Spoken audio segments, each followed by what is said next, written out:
주일 3부 예배에 나오신 모든 분들을 주님의 이름으로 축복하고 환영합니다. 오늘은 마태복음 11장 2절에서 11절의 말씀을 본문으로 침묵의 소리 라는 제목으로 말씀을 나눌 때 우리 함께 은혜 받으시기를 주님의 이름으로 소망합니다. 여러분들 살아가시면서 하나님 왜? 라는 질문을 해본 적이 있으십니까? 하나님 왜? 라는 질문을 하나님께 던져본 적이 있으십니까? 우리는 살아가면서 도저히 이해가 되지 않는 일을 겪거나 받아들이기 힘든 삶의 어려움을 당하며 살아가곤 합니다. 이런 일을 감당하기에는 너무나 크고 무겁기 때문에 답답한 심정으로 하나님께 묻습니다. 하나님, 왜? 하나님, 왜 나에게 이런 시련을 주셨습니까? 하나님, 왜 악한 자들을 심판하지 않고 그냥 내버려 두십니까? 때로 하나님께 드린 가장 간절하고 절박한 기도가 응답되지 않을 때 하나님은 존재하시는 것일까? 하나님이 정말 살아 계신 것일까?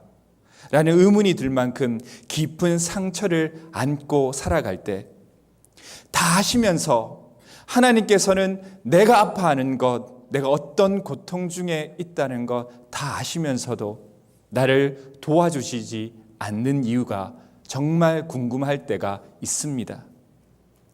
우리가 알고 있는 사랑과 자비와 공의의 하나님과는 너무나도 다른 일들이 우리가 살아가는 세상 속에서 경험하고 있기 때문입니다.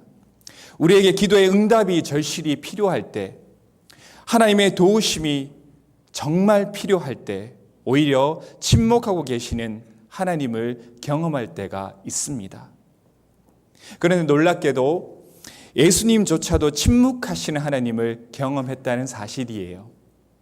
성경은 기도가 응답되지 않아 힘겨워하시는 예수님의 모습을 종종 우리에게 보여줍니다. 기도가 응답받지 못한 때가 역설적으로 하나님의 도움이 가장 주님에게 절실히 필요했던 그의 공생의 마지막 주간이었어요. 금요일 십자가에 못 박히신 채 우리 주님은 죽어가시면서 아버지 하나님을 향해 처절한 기도를 드립니다. 나의 하나님, 나의 하나님, 어찌하여 나를 버리셨습니까? 때로 우리가 인생을 살아가면서 겪게 되는 수많은 시련과 고통 가운데 우리가 이러한 절실한 기도를 하나님께 드리지 않습니까? 하나님, 하나님의 도우심이 내게 필요합니다. 어찌하여 나를 내버려 두십니까? 그러나 어찌하여라는 예수님의 질문에도 하나님은 아무런 응답을 주시지 않았습니다.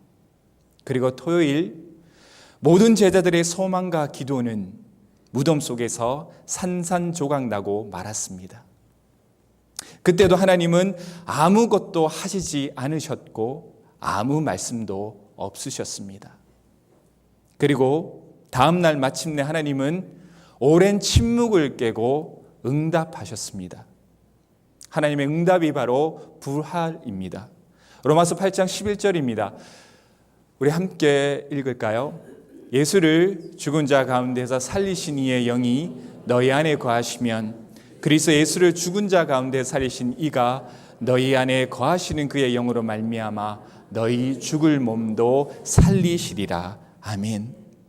부활은 겟세마네와 골고다 같은 인생길 속에서도 예수님의 발자취를 따라가려는 모든 주의 자녀들에게 결코 빼앗을 수 없는 소망을 줍니다. 하나님의 아들이 죽음에서 부활하셨다는 소식은 하나님의 침묵이 길어져 간절한 기도의 응답이 지연될 때, 때로 인생 가운데 나 홀로 벌어진 것 같은 지독한 외로움 속에 방황할 때도 우리가 들어야 할 성경의 소리, 성경의 메시지입니다. 지금 이 자리에 앉아 계신 분들 중에서도 하나님은 왜? 라는 질문 때문에 마음의 답답함을 안고 살아가시는 분들이 분명 계실 것입니다. 하나님 왜 나에게 이런 시련을 주셨습니까? 하나님 왜 나의 기도에 응답하시지 않는 것입니까? 이 질문 때문에 마음이 답답한 분들이 참 많이 있을 것입니다. 오늘 함께 나눌 이 말씀이 그런 답답함을 안고 살아가는 이 자리에 모인 모든 성도들에게 희망의 메시지가 되기를 주님의 이름으로 소망합니다. 하나님이 침묵하시는 것 같이 느껴지는 순간 우리가 귀를 기울여 들어야 할 첫 번째 소리는 믿음의 소리입니다. 오늘 본문은 크게 세 부분으로 이루어져 있습니다. 첫 번째 부분은 2절로 세례 요한이 예수님께 질문을 하게 된 이유를 설명해 줍니다. 두 번째 부분은 3절에서 6절로 세례 요한의 질문 곧 오실 그이가 당신이오니까 우리가 다른 일을 기다리오리까에 대한 의미를 설명해 줍니다. 세 번째 부분은 7절에서 12절로 질문에 대한 예수님의 대답이 기록되어 있습니다. 우리가 오늘 본문을 다룰 때 가장 먼저 해야 될 것은 세례 요한의 질문을 이해하는 것입니다. 먼저 이 질문을 이해하기 위해서는 세례 요한이 처한 지금의 상황을 이해할 필요가 있습니다.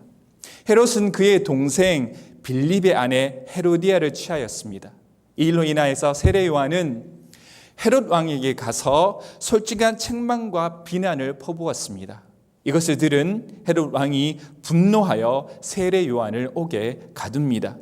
한편 유대 역사가 요세푸스는 헤롯 왕이 세례 요한을 가둔 곳이 사방이 절벽으로 둘러싸인 천연의 요새인 사해 동쪽의 마카이루스라고 합니다. 지금 여러분들이 화면에 보시는 것이 마카이루스입니다. 이것은 복원한 그림이지만 지금도 그 자리에는 성곽의 윤곽이 여전히 남아 있습니다. 이곳에 헤롯 왕은 세례 요한을 가두었습니다. 그리고 1년이 지난 뒤 헤로디아의 요구로 세례 요한은 참수형에 처해져 죽음을 맞이하게 됩니다.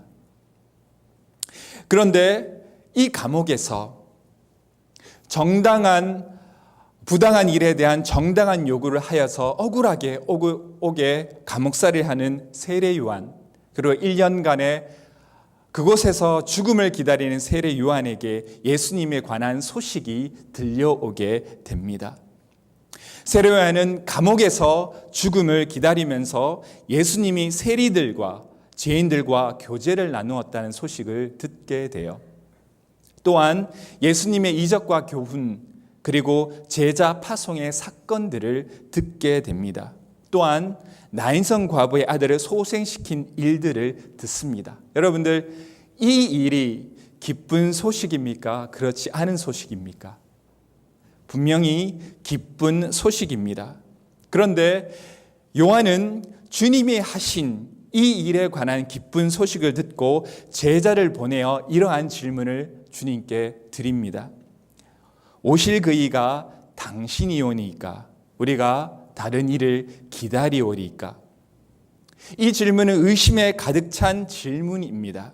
왜 그랬을까요? 이 기쁜 소식을 듣고 세례 요한은 의심에 가득 찬 질문을 왜 제자를 통하여서 주님께 여쭈었을까요? 세례 요한은 예수님이 메시아라는 것을 의심했을까요? 세례 요한은 어떤 대답을 주님께 듣기를 원했을까요? 먼저 요한이 주님께 한 질문의 의미를 파악함으로 세례 요한이 무엇 때문에 이러한 질문을 주님께 드렸는지를 살펴보도록 하겠습니다. 먼저 3절의 단어 오실 그이가 당신이오니까 라는 것은 사실 좀 헬라어로 살펴보면 그 안에 감추어진 의미를 보다 더 구체적으로 발견할 수가 있습니다. 여기서 오실 그이를 해당되는 헬라어 단어는 호 에르코 메노스예요. 이 단어는 메시아를 지칭하는 고유 명사입니다. 유대인들은 오랫동안 메시아를 기다려왔고 구약 성경은 절반에 걸쳐서 그의 오심을 예언하고 있습니다. 그리고 3절에 당신이 오니까는 이것 헬라어로 보면요, 헬라어는 어법상 주어가 없더라도 동사의 어미가 주어의 인칭을 나타냅니다. 그렇기 때문에 대명사는 흔히 생략이 되는데 오늘 이 본문에서는 주어를 강조하기 위하여서 대명사를 의도적으로 사용하고 있습니다. 바로 당신이라는 대명사가 헬라어 원문에는 기록되어 있습니다. 그래서 오늘 우리가 읽고 있는 성경에 우리가 지금 보았던 구절은 오실 그이가 당신이오이니까 이지만 헬라어 원문에 따른 해석에 따르면 이렇게 바라볼 수가 있습니다. 이는 당신이 바로 오실 그이오니까. 여러분들 이 둘 사이의 어감상의 차이를 발견할 수 있으십니까? 그래서 이 질문은 예수가 과연 우리가 기다리는 그 메시아인가에 관한 질문입니다. 요한이 제자를 보낸 이유는 예수가 오실 그 메시아이심을 의심했기 때문입니다. 한때 세례 요한은 그 누구보다도 예수님이 오실 그 메시아이심을 확신했습니다. 그런데 오늘 이야기를 통해서 세례 요한의 그 확신이 점차 잃어가고 있는 모습을 발견할 수 있습니다.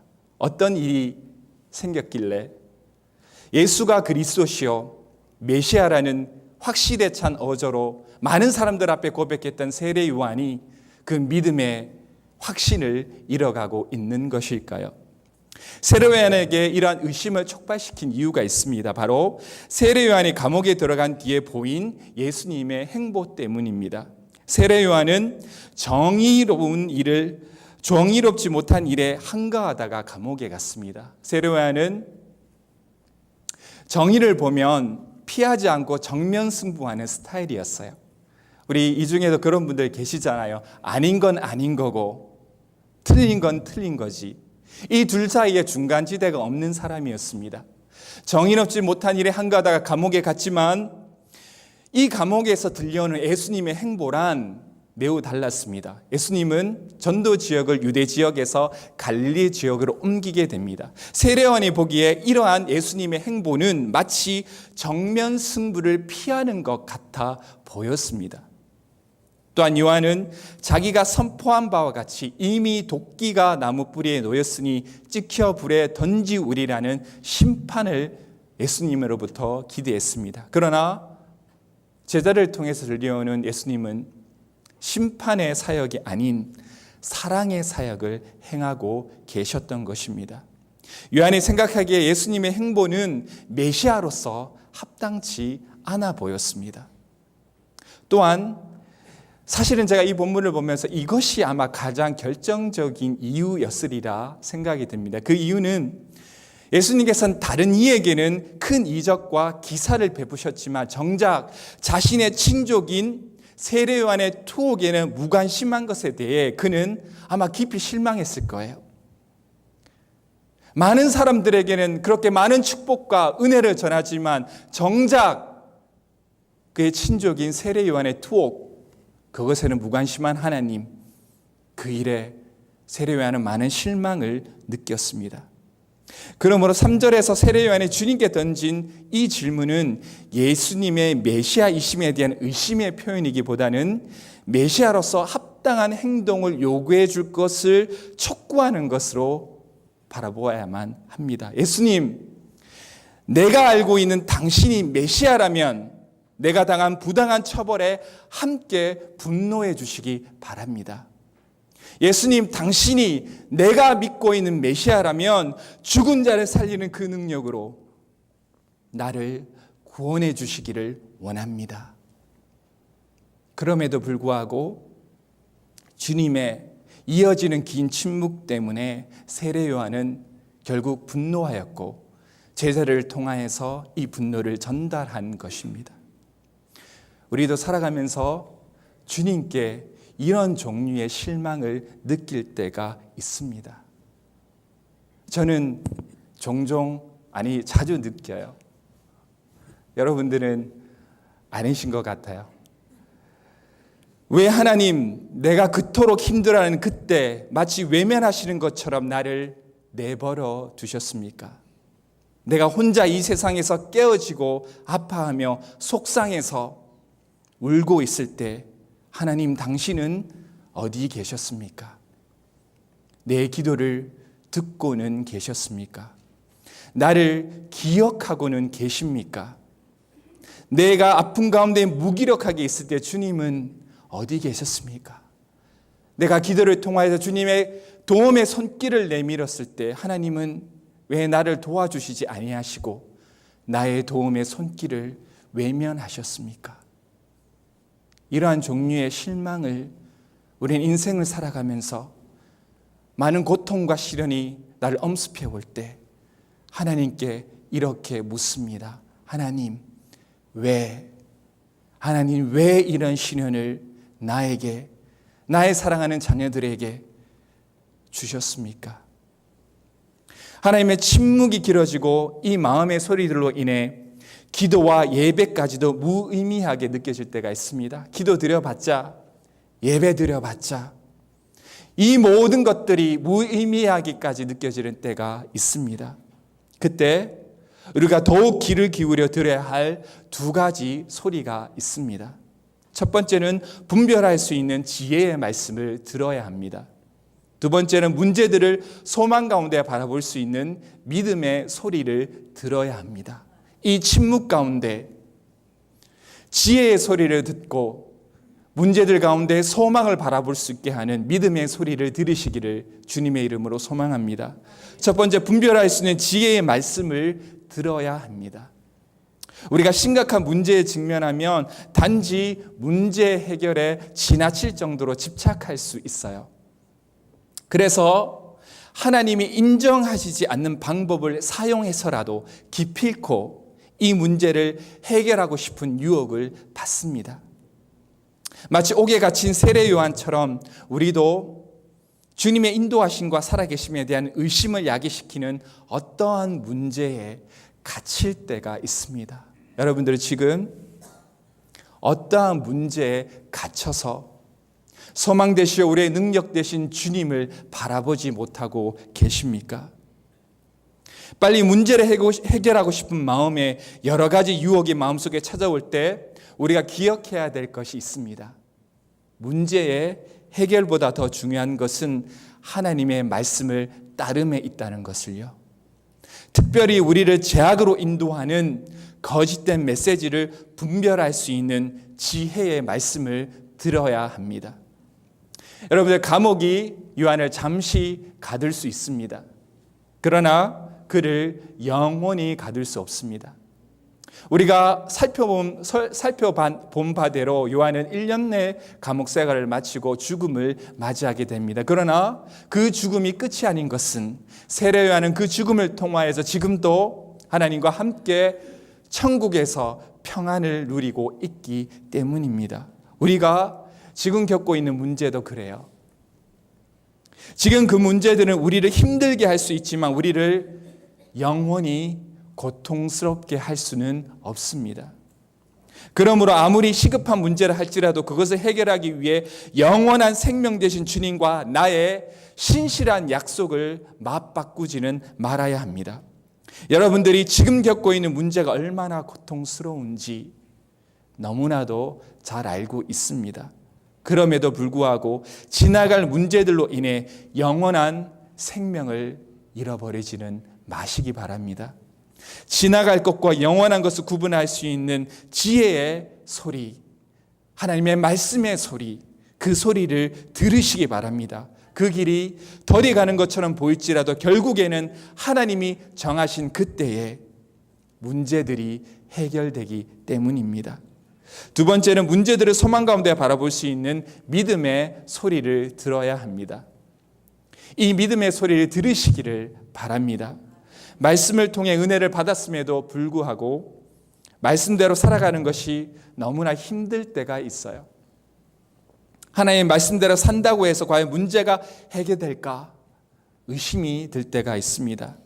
말씀대로 살아갔음에도 불구하고 문제가 해결되지 않을 때 우리가 가진 그 의심은 더욱더 커져만 갑니다.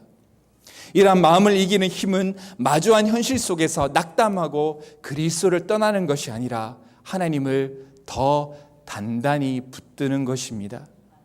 지금 힘들어 믿음의 길을 가는 것을 포기하려는 분이 계셨다면 힘을 내시기 바랍니다. 힘들수록 더욱 힘써 영원한 생명의 약속을 바라보기를 원합니다. 세상이 나를 더 이상 떨어질 곳 없는 곳으로 밀어붙여 세상 끝에 거할지라도 그곳에서도 우리를 살리신 예수 그리스도를 바라보시기 바랍니다. 이것이 믿음입니다. 믿음은 현상이 아닌 약속을 바라보는 거예요. 믿음은 문제를 바라보는 것이 아니라 약속을 바라보는 것입니다. 말씀에 이긴다는 확신이 바로 믿음입니다. 그러므로 주님이 나에게 침묵하시는 것 같이 느껴질지라도 믿음은 나에게 주셨던 약속의 말씀을 기억하고 더욱 간절히 붙드는 것이 믿음입니다. 믿는 자는 때로 하나님을 향한 불신과 낙심이 우리를 공격할 때도 주님이 일하실 그때를 기대하면서 우리에게 보여진 생명의 길, 소망의 길을 걷는 사람입니다. 오늘 세상에 어떤 문제가 나를 위협할지라도 믿음이 결국 이긴다는 이 믿음을 선포하시기 바랍니다. 믿음이 결국 이길 것입니다. 믿음으로 우리는 승리할 것입니다. 이것이 우리가 가진 믿음의 증거가 되기 때문입니다.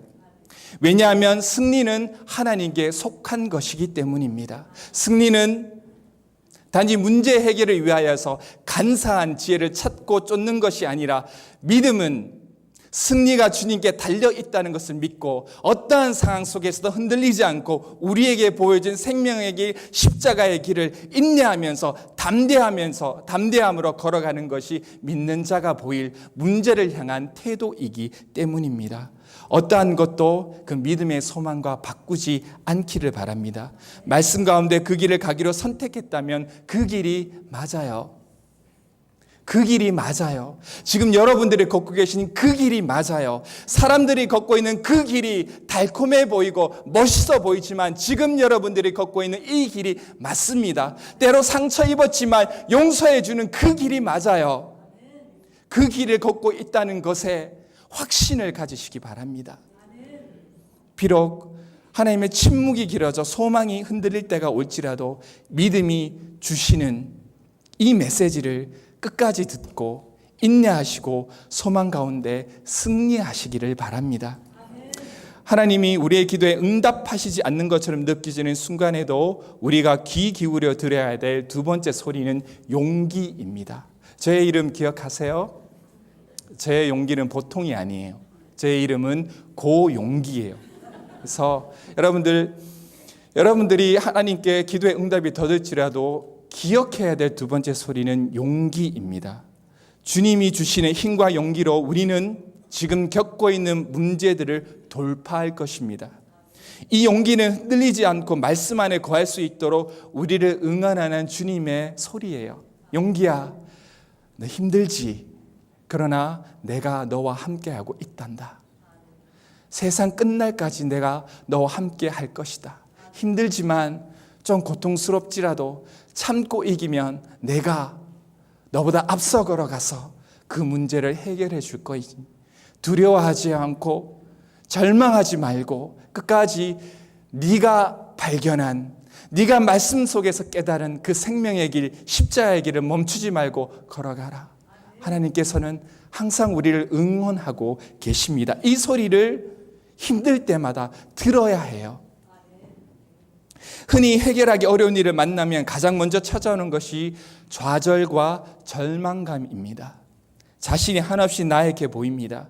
그러나 우리 주님은 너희가 아닌 내가 충분히 강하다고 말씀하세요. 하나님께서 너희가 문제보다 강하다고 말씀하세요. 주님은 세례 요한의 제자들이 떠나고 있을 때 세례 요한의 제자들이 던진 의심의 질문으로 인해 손상된 세례 요한의 권위를 회복시키기 위해 말씀을 꺼내십니다.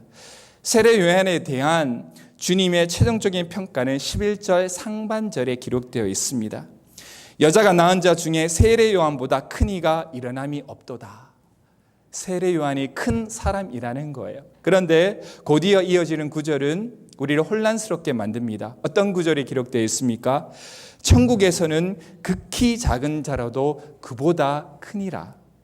세례 요한이 큰 자라는 것입니까? 작은 자라는 뜻입니까? 이 구절을 읽다 보면 우리가 혼란에 빠지게 됩니다. 사실 이 구절에서 작은 자와 큰 자의 대조는 인간적 자질과 연관이 없어요. 그 사람이 어떤 큰 경력을 가졌거나 어떠한 큰 것을 성취했기 때문에 큰 자 혹은 작은 자라고 구분하는 것이 아닙니다. 이 대조, 큰 자와 작은 자의 대조는 계시의 발전적 측면과 연관이 돼요. 작은 자는 예수 이후의 모든 신약교회의 성도들을 가리킵니다. 그렇다면 큰 자는 누구일까요? 제가 모든 힌트를 드렸잖아요. 작은 자는 예수 이후의 모든 신약교회의 성도들을 가리킨다면 큰 자는 누구를 가리킬까요? 네, 세례 요한으로 대표될 수 있는 예수 이전의 구약의 모든 성도들을 가리킵니다. 즉 아무리 작은 자라 하더라도 천국의 주인이신 예수의 십자가 사건과 부활 사건을 목격했거나 이 모든 것을 믿는 자들은 단지 예수의 길을 준비하는 데 그쳤던 세례 요한보다 더 크다는 뜻입니다. 왜입니까? 세례 요한은 구약에 속한 사람이었기 때문에 그리스도를 통한 구속사에 감추어진 의미를 온전히 이해하지 못했지만 신약 시대의 성도는 세례 요한이 이해하지 못하고 있었던 그리스도의 십자가를 통한 구원의 깊은 의미를 깨달았기 때문에 보았기 때문입니다. 이러한 의미에서 계시의 발전적 측면에 의거하여서 간단히 말하자면 세례 요한보다 우리가 더 큰 자라는 뜻이에요. 여러분들이 세례 요한보다 더 큰 자입니다. 우리는 이 성경 안에서 구속사의 계시의 모든 것들을 온전하게 보았기 때문에 세례 요한보다 우리는 더 큰 자입니다. 세상이 어떠한 시련을 당하든 간에 이것 한 가지만 기억하시기 바랍니다. 우리는 충분히 강하다는 사실이에요. 우리는 충분히 크다는 사실을 잊지 마시기 바랍니다. 우리는 문제보다 더 큰 자들입니다. 왜입니까? 부활하신 주님이 나와 함께 하시기 때문에. 부활하신 주님이 나와 함께 하시기 때문에 우리는 더 큰 자입니다. 낭망하지 마시기 바랍니다. 절망하시기 마시기 바랍니다. 주님께서 우리와 함께 하심으로 우리는 이 고난을 이겨낼 만큼 충분히 강하기 때문입니다. 그 어떤 시련도 우리 안에 착한 일을 시작하신 예수 그리스도의 사랑에서 결코 끊을 수 없다. 주님께서 말씀하셨어요. 우리가 힘들고 아파하고 있을 때 기도의 응답이 더딜지라도 세상의 시련이 우리를 흔들고 넘어뜨리려 할지라도 주님께서 우리를 응원하시고 있는 그 메시지, 부활의 주님께서 나와 함께 하신다는 그 응원의 소리를 들으시기 바랍니다. 그 힘으로 우리는 승리할 것입니다. 이러한 우리의 유상을 알고 12절을 우리 살펴보겠습니다. 12절은 세례 요한의 때부터 지금까지 천국은 침노를 당한다라고 말을 합니다. 세례 요한의 때부터 지금까지는 세례 요한이 활동하던 동안에 비록 예비적 방법이긴 하지만 하늘나라가 시작되었음을 강조합니다. 지금까지란 표현은 예수의 사역이 진행되고 있는 이 시점에 천국이 계속 확장되고 있다는 것을 뜻해요. 천국은 예수 그리스도를 통하여서 이 세상에 도래하였고 예수 그리스도를 통하여 점차 확장되고 있다는 것을 뜻합니다. 그런데 우리가 이 본문을 읽으면서 문제가 되는 것은 천국은 침노를 당한다는 구절이에요. 사실 침노를 당한다는 문장에 해당되는 원어는 비아제타이예요. 그런데 이 단어는요, 수동태와 중간태 둘 다 해석이 가능합니다. 이를 수동태로 이해하면 천국이 어떤 강력한 힘을 소유한 자에 의해 강탈당하거나 빼앗기는 것을 뜻해요. 천국이 이 세상에 도래했지만 어떤 강력한 힘을 가진 자에 의해서 빼앗기는 것을 뜻합니다. 그러나 이를 중간태로 해석하면 격렬하게 빼앗다는 것을 뜻해요. 그래서 이 구절을 NIV 성경은 제대로 해석하고 있습니다. NIV 성경 이 구절, 천국이 침노를 당한다는 것을 이렇게 말하고 있어요. The kingdom is forcefully advancing forcefully advancing 하고 있다는 거예요. 하나님 나라가 힘차게 뻗어나가고 있다는 것이 천국이 침노를 당한다는 것의 뜻이에요. 사실 이 구절을 보면서 두 가지 다 우리가 해석하면서 이 구절을 받아들여야만 합니다. 이 구절은 지금 하나님 나라를 사단 그리고 강한 자들이 빼앗으려고 한다. 그러므로 소심하거나 쉽게 낙담한 자는 그 나라를 얻을 수가 없다는 거예요. 오늘도 여전히 사단은 우리 안에 시작된 복음의 소망을 인생의 시련을 틈타 빼앗으려고 합니다. 이러한 공격 앞에 여러분들은 그 귀한 복음의 소망을 시련 때문에 놓치겠습니까? 그 침노를 당하시겠습니까? 아니면 예수 그리스도의 이름으로 승리하시겠습니까? 오직 강하고 용기 있는 자만이 이 싸움에서 승리할 수 있습니다. 그러므로 절대 어떠한 한순간에도 낙담하시지 않기를 바랍니다. 너무 힘이 들어 쓰러질 것 같은 때, 실패했으면 내가 가진 것이 아무것도 없다는 생각이 드는 순간에도 사망 권세까지 이기신 부활의 주님이 나와 함께 하십니다. 이 용기의 소리를 들으시기 바랍니다. 우리는 승리할 것입니다. 어떠한 문제를 통하여서 우리는 넘어지는 것이 아니라 실패하고 낙담하며 예수님께서 우리에게 보여주는 생명의 길을 포기하는 것이 아니라 오히려 주님께서 주시는 응원의 메시지를 통하여서 이 시련을 이겨나갈 것입니다. 주님께서 여러분들과 함께하고 계세요. 주님께서 우리를 응원하고 계시기 때문입니다. 우리가 그 안에 있을 때 우리는 소망을 발견하게 될 것입니다. 이 용기로, 이 믿음으로 우리를 낙담시키는 모든 일에서 승리하시기를 주님의 이름으로 소망합니다. 말씀을 마치겠습니다. 하나님이 침묵하시는 것 같은 때가 있습니다. 하나님, 왜? 라는 질문을 하나님께 드릴 때가 있습니다. 하나님이 우리의 기도에 응답하지 않으시고 우리를 어려운 가운데 내버려 두신 것 같이 느껴지는 순간들이 있습니다. 그 순간 우리가 귀 기울여 들어야 될 소리는 두 가지가 있습니다. 그 메시지는 믿음의 소리이며 용기의 소리입니다. 우리가 믿음의 눈으로 우리에게 일어난 일들을 바라볼 때 하나님이 때로 침묵하시는 것 같은 순간에도 여전히 말씀하시는 하나님을 경험하게 될 것입니다. 일하시지 않은 것 같은 순간에도 우리를 위하여 여전히 일하시는 하나님을 발견하게 될 것입니다. 우리가 이 소리를 경청할 때 고난에 의해 무너지지 않고 오히려 고난을 통해 더욱 성숙해질 것입니다. 우리가 이 소리를 경청할 때 세상의 고난으로 낙담하고 무너지는 것이 아니라 문제를 정면 돌파해 나가는 용기를 얻게 될 것입니다. 주님 안에서 승리하는 그리스도인이 되기를 주님의 이름으로 소망합니다.